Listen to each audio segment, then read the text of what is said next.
Okay जी, तो ये last meeting में एक छोटी सी मिस्टेक थी जो बाद में किसी ने करेक्ट करवाई है। उस वक्त मैंने नोटिस नहीं की। तो पहले हम वो डिस्कस कर लेते हैं और फिर ये मैं यहाँ पर गलती से डबल डेरिवेटिव कह गया था, बल्कि मैंने यहाँ पर लिखा हुआ भी डबल डेरिवेटिव है। ये एक्चुअली फर्स्ट डेरिवेटिव होना चाहिए। F derivative eight x should be less than और इक्वल टू जीरो। डिक्रीजिंग में हम इक्वालिटी भी ले रहे हैं, तो इसलिए यहाँ पर इक्वालिटी भी कर रहे हैं। तो इसलिए जहां मैंने डबल डेरिवेटिव कहा है वो गलती से कहा गया। एक्चुअली ये फर्स्ट डेरिवेटिव होना चाहिए। डिक्रीजिंग चेक करने के लिए फर्स्ट डेरिवेटिव टेस्ट के अकॉर्डिंग अगर फर्स्ट डेरिवेटिव नेगेटिव है तो वो डिक्रीज। ओके, यहां तक हमने डिस्कस किया है अल्टरनेटिंग सीरीज को।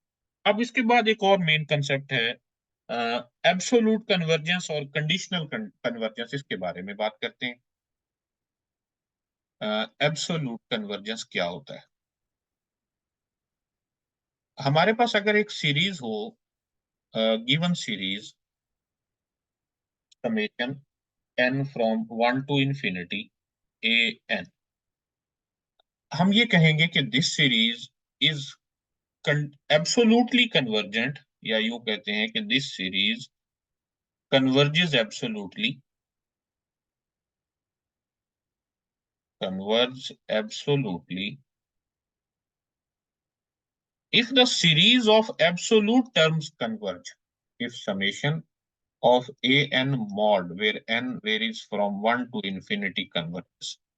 यानी हम क्या कह रहे हैं कि अगर एक सीरीज है, उस सीरीज से आप उसकी तमाम टर्म्स की एब्सोल्यूट वैल्यूज लें और फिर उसकी सीरीज बना लें, तो अगर वो जो नई सीरीज है वो कन्वर्ज करेगी, तो हम पहले वाली सीरीज को कहेंगे कि that series converge absolutely. Okay, यानी पूरी सीरीज के बारे में हम बात नहीं करना चाह रहे। हम उससे उसकी तमाम टर्म्स की एब्सोल्यूट वैल्यूज बना लेते हैं। एब्सोल्यूट वैल्यूज यानी तमाम टर्म्स का मॉड लें, फिर वहां से एक सीरीज बनाएं। अगर वो नई सीरीज कन्वर्जेंट होगी, तो पहले वाली सीरीज को हम कहेंगे कि वो एब्सोल्युटली कन्वर्जेंट है। अब हमारे पास एक थ्योरम भी है। थ्योरम ये है कि अगर एक सीरीज एब्सोल्युटली कन्वर्जेंट हो, तो सीरीज खुद भी कन्वर्जेंट होती है। क्या? If summation n from 1 to infinity a n mod converges converge, then the series itself converge, series a n also converge। यानी हमें क्या पता चला कि absolute convergence implies convergence, absolute convergence implies convergence. लेकिन इसका कन्वर्स ट्रू नहीं है। समटाइम्स ऐसा हो सकता है कि एक सीरीज तो कन्वर्जेंट हो, लेकिन उसकी जो एब्सोल्यूट वैल्यूज हो वो कन्वर्जेंट ना हो। मसलन हम एक एग्जांपल में बड़ी सिंपल सी एग्जांपल ले लेते हैं जो हम पहले भी डिस्कस करते आए हैं। Converse does not hold. और इसी कन्वर्स को शो करने के लिए हम ये एग्जांपल कर रहे हैं। फॉर एग्जांपल हम एक सीरीज ले लेते हैं summation n from 1 to infinity minus 1 power n and 1 over n। अभी हम देख चुके हैं पिछली स्लाइड में कि ये एक अल्टरनेटिंग सीरीज है जो कि कन्वर्जेंट है। This is convergent. और अगर हम इसकी एब्सोल्यूट वैल्यूज बनाएं, यानी ये वाली सीरीज बनाएं summation n from 1 to infinity mod of minus 1 power n and 1 over n, तो ये कौन सी सीरीज बन जाएगी? That will be summation n from 1 to infinity 1 over n, which is harmonic series, which is p series with p equal to 1, and this is divergent।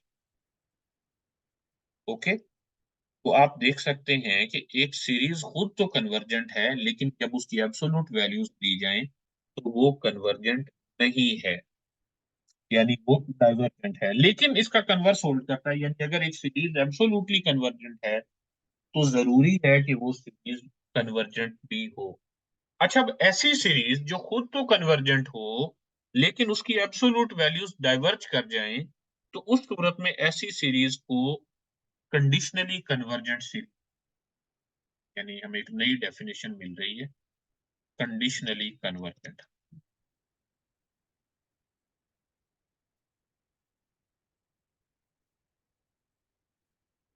कैसे define करते हैं कि a series summation a n is called conditionally convergent if the series itself is convergent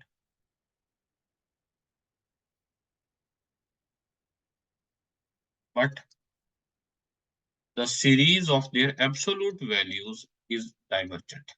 जैसे अभी ऊपर हमने देखा कि summation n from 1 to infinity minus 1 power n 1 over n ये सीरीज खुद तो कन्वर्जेंट है लेकिन इसकी एब्सोल्यूट वैल्यू डाइवर्जेंट है, यानी हम ये कह सकते हैं कि this series is conditionally convergent. Okay. अच्छा, अब जो दो टेस्ट थे जिनके बारे में मैं पहले बात कर रहा था उनमें एक टेस्ट है रेशियो टेस्ट और दूसरा है root test. So what is ratio test? Ratio test के लिए ये करें कि हमारे पास सिर्फ एक सीरीज है और सिर्फ उसी सीरीज की मदद से ही हम उसके कन्वर्जेंस या डाइवर्जेंस को डिस्कस करने जा रहे हैं। हमारे पास एक सीरीज है summation n from 1 to infinity a n, ये गिवन है। हम ये करते हैं कि इसकी ये एक लिमिट इवेलुएट करते हैं, limit n approach infinity a n plus one divided by a n mod. Okay, यहां से अगर हमें एक फाइनाइट नंबर मिलता है, फॉर एग्जांपल चलें, if this is equal to L, this is equal to L, इसको सेपरेट।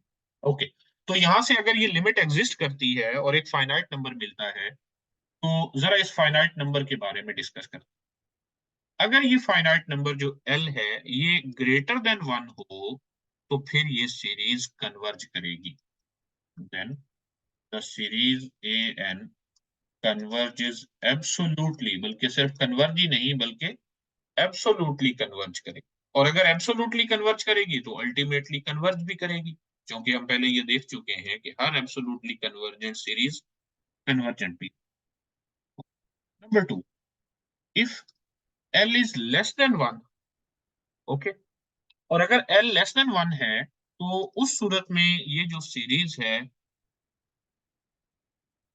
सॉरी मैं इसकी कंडीशन थोड़ी गलत बता गया, अगर ये एल लेस देन वन हो और अल्टीमेटली ग्रेटर देन और इक्वल टू जीरो होगी, क्योंकि ये सारी पॉजिटिव टर्म्स हैं, तो उस सूरत में ये सीरीज एब्सोल्युटली कन्वर्जेंट होगी। लेकिन अगर ये जो नंबर हमें यहाँ से मिला है ये ग्रेटर देन वन हो तो उस सूरत में ये जो सीरीज है समेशन ए एन ये डाइवर्ज करेगी।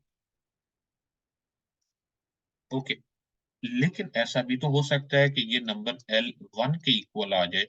अगर ये एल इक्वल वन आ जाए तो ये टेस्ट हमें कुछ नहीं बताता, यानी then this test is inconclusive,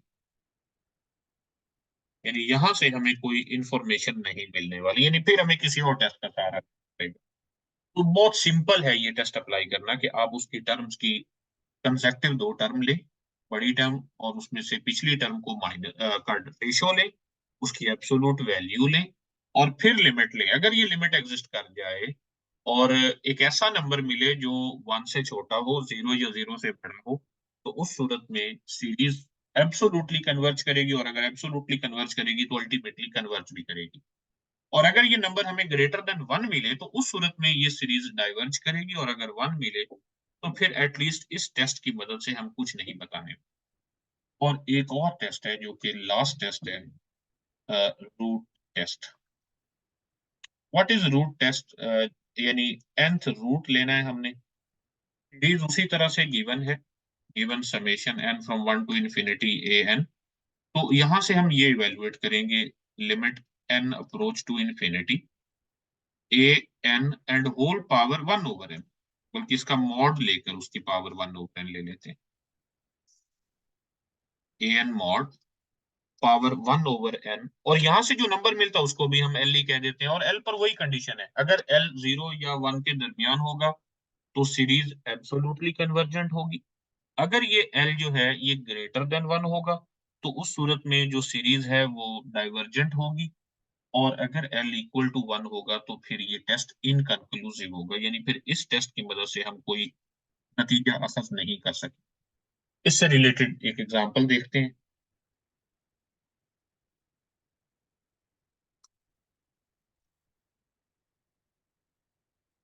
हमारे पास एक सीरीज है जी, summation n from 0 to infinity -1 power n 100 power n divided by n factor।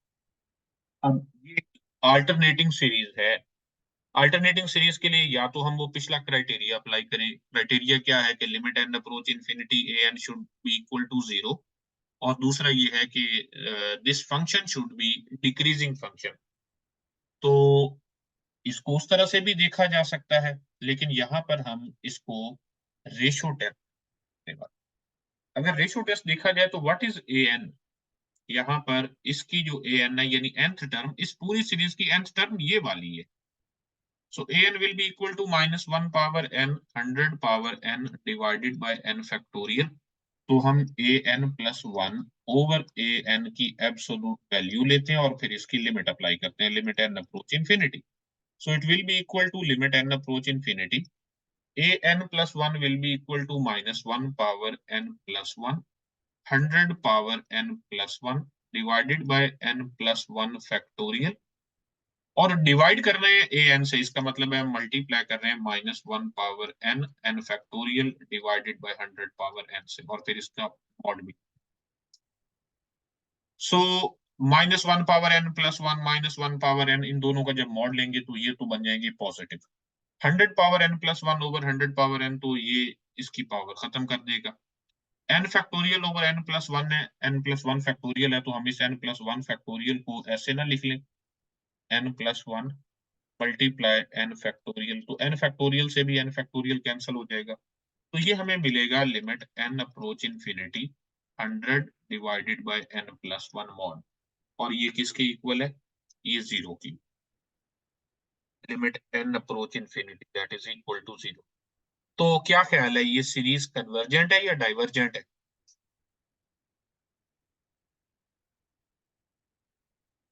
Mohammad इरशाद, मैं बताता हूँ आपकी भी बात, मॉड लेना क्यों जरूरी है। ओके, देखिए ना, ऊपर हमने ये कहा है कि if L is greater than और equal to 0 then it converge absolutely. तो हम यहां से ये कह सकते हैं कि ये जो सीरीज है, so summation n from 0 to infinity -1 power n 100 power n divided by n factorial converges. Okay, अच्छा, अब ये क्वेश्चन पूछ रहे हैं कि इसमें क्या मॉड लेना जरूरी है। तो ये बाज औकात जो पहले आपने ये टेस्ट पढ़ रखा है उसके साथ एक कंडीशन और भी थी कि the series has all terms greater than 0। Series of positive terms, अगर सीरीज ऑफ पॉजिटिव टर्म्स है तो फिर अल्टीमेटली हमें यहाँ मॉड लगाने की जरूरत ही नहीं पड़ेगी। लेकिन अगर सीरीज ऑफ नेगेटिव टर्म्स हो तो फिर मॉड लगाना चाहिए, तभी तो हमें ये एल 0 या 0 से बड़ा ही मिलेगा। So that's why this series is convergent. तो इस तरह आपको कुछ और एग्जांपल्स भी ट्राई कर लेनी चाहिए।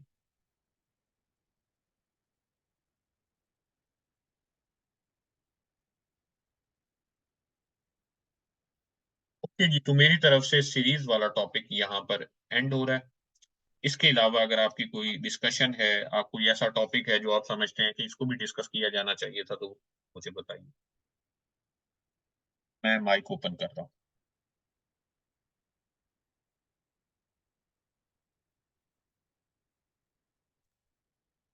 जी, आप बोल सकते हैं।